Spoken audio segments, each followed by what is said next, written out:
On this slide, we're looking at race and disability, so the connection between those two identifying factors.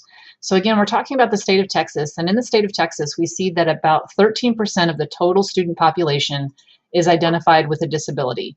When we break that down by race, we see that for the most part, there's not huge discrepancies of race and disability.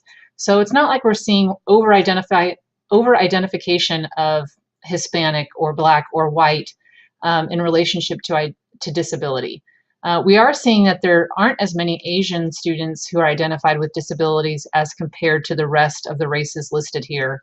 And we do see that there is slightly more American Indian or Alaska Natives that are identified with disabilities. So the positive sign is that we're seeing similar trends among the races and their identification of disability.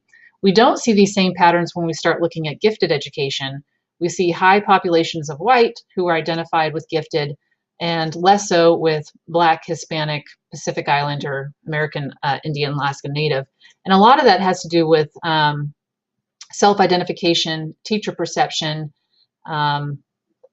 going through with paperwork.